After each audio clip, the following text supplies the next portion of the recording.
after the heartbreaking news of the passing of our 39th President Jimmy Carter, there was an outpouring of support and love and incredible memories from the family, the friends of Jimmy Carter, and as well as former presidents and elected officials, except for one former president in the current President L, and a post that really just shows exactly who Donald Trump is in a moment that has nothing to do with him, but somehow he decided to about himself.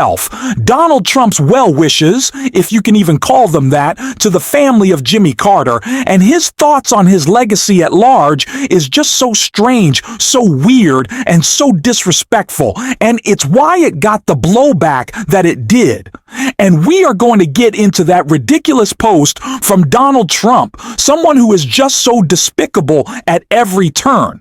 But before we do, if I could quickly ask you to leave a like on this video, and if you haven't already, and you enjoy our channel, to hit that subscribe button. It goes a long way, and it really means the world to me now. Before we get into the nonsense that Donald Trump had to say, I want to remember the incredible life and accomplishments of Jimmy Carter with this video from our friends at MSNBC. My name is Jimmy Carter, and I'm running for president.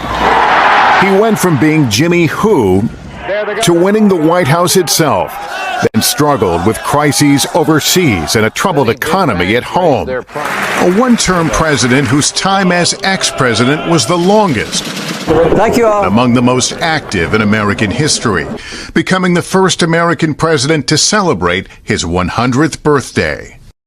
James Earl Carter Jr., he always went by Jimmy, was born in small-town Plains, Georgia, growing up on a farm without electricity or indoor plumbing.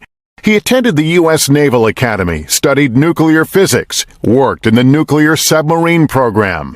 Carter married Rosalind Smith, a friend of his sister's, and she became his lifelong partner.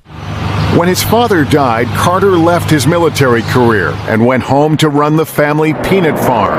But he wanted something more. He got into politics, Georgia state senator, then governor. I, Jimmy Carter, do solemnly swear. In the Old South, Carter was something new. The time for racial discrimination is over. He attracted national attention. Would our first challenger enter and sign in, please? But was still enough of an unknown in 1973 to appear on What's My Line? 1 year later, I'd like to announce that I am a candidate for president. after Watergate, the country was ready for a Washington outsider who said America deserved a government as good as its people. A born-again Christian who promised voters, I will never lie to you. We now have a projected winner, James Earl Carter of the state of Georgia, elected the next president of the United States. Carter narrowly defeated Gerald Ford, becoming the first president from the Deep South in more than a century. I, Jimmy Carter, do solemnly swear. He started with a common touch, an inaugural walk to the White House, a cardigan sweater to talk to the nation about the energy crisis. There's no way that I or anyone else in the government can solve our energy problems if you are not willing to help. He became a champion of human rights. No member of the United Nations can claim that mistreatment of its citizens is solely its own business. And the Camp David Accord showed Carter at his best, idealistic, tenacious, leading marathon talks between Egypt's Anwar Sadat and Israel's Menachem Begin, achieving a peace treaty that is still in place today. But closer to home, Carter's inexperience and his distaste for political rough and tumble became serious handicaps. And when the economy tanked, so did Carter's popularity. He seemed to blame Americans themselves. The erosion of our confidence in the future. He looked weak, photographed collapsing during a run. And it got worse. In Iran, scores of Americans were taken hostage. I'm a candidate for president of the United States. Ted Kennedy announced he would challenge Carter for the nomination. The Soviets invaded Afghanistan, prompting Carter to boycott the Moscow Olympics. Above all, the hostage crisis consumed Carter's final year in office. Any encouraging news from Iran, Mr. President? No. A mission to rescue the hostages ended in tragedy. 8 Americans had died, an unknown number of other Americans had been wounded. It was my decision to attempt the rescue operation. The responsibility is fully my own. Still hoping for a second term, Carter beat Kennedy, only to face an even more formidable opponent. I'll bring new hope to America. Ronald Reagan projected optimism and confidence, and he didn't think much of Carter. There you go again. Jimmy Carter lost in a landslide, and though he finally negotiated the release of the hostages, they weren't officially freed until just after he left office. Through it all, Carter was sustained by his faith. You were faced with some huge crises as president. Did you drop down to your knees and pray? Often, yes, often. In fact, I prayed more per day, per hour, while I was president than any other 4 years in my life. And his defeat marked the beginning of a remarkable post-presidency. He established the Carter Center, committed to advancing human rights and democracy. He even got some respect from an old adversary. You gave of yourself to this country, gracing the White House with your passion and intellect and commitment. For that, Mr. President, I thank you, and your country thanks you. Carter built houses for the poor. He monitored elections, battled disease, and worked for peace around the world, sometimes at odds with his successors.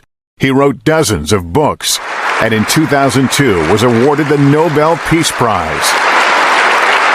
An extraordinary ex-president, proud of his years in the White House. Kept the peace. We never went to war. We told the truth. Never lied to the American people. Never misled the American people. So in general terms, I feel perfectly at ease with my term. Carter was diagnosed with cancer, determined to beat it while maintaining his typical collected demeanor. I think I have been as blessed as any human being in the world. Everything's been a blessing for me. So I'm thankful and hopeful. Despite the diagnosis, he continued building houses alongside Rosalind and marked their 75th wedding anniversary in 2021. 75 years, I can't predict. Rosalind died 2 years later, marking the longest presidential marriage in history. In 2024, Carter marked another milestone, his 100th birthday, with an outpouring of gratitude for his life of service.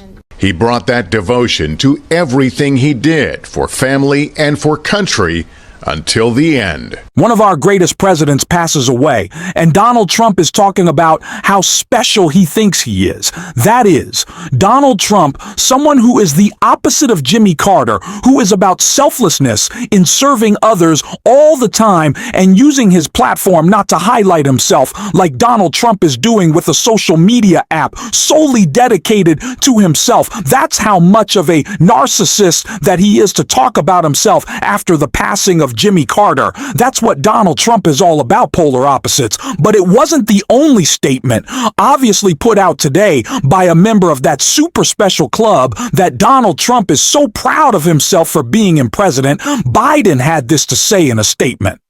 Right here, President Biden wrote, "Today America in the world has lost an extraordinary leader, statesman and humanitarian over 6 decades. We had the honor of calling Jimmy Carter a dear friend." But what's extraordinary about Jimmy Carter, though, is that millions of people throughout America in the world who never met him thought of him as a dear friend as well, with his compassion and moral clarity. He worked to eradicate disease, forge peace, advance civil rights and human rights, promote free and fair elections, house the homeless, and always advocate for the least. Among us he saved, lifted and changed the lives of people all across the globe. He was a man of great character and courage, hope and optimism. We will always cherish seeing him and Rosalind together. The love shared between Jimmy and Rosalind Carter is the definition of partnership, and their humble leadership is the definition of patriotism. We will miss them both dearly, but take solace, knowing they are reunited once again and will remain forever in our hearts. The entire Carter family, we sent our gratitude for sharing them with America. and the world to their staff. From the earliest days to the final ones, we have no doubt that you will continue to do the good works that carry on their legacy to all the young people out there in this nation, for anyone in search of what it means to live a life of purpose and meaning. The Good Life studied Jimmy Carter, a man of principle, faith, and humanity. He showed that we are a great nation because we are a good people, decent and honorable, courageous and compassionate, humble and strong.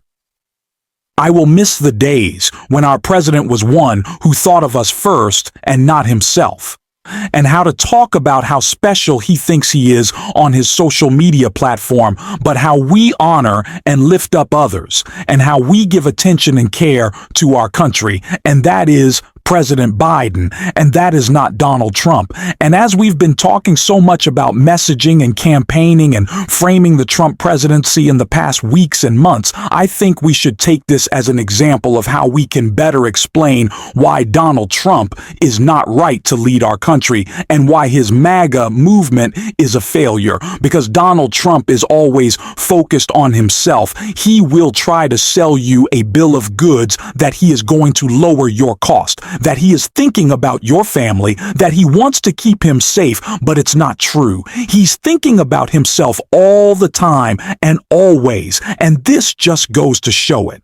So as we go forward, let's keep in mind the incredible memory of Jimmy Carter. A truly sad day to have lost him. Thank you all for hanging out, and until next time, I'll see you soon.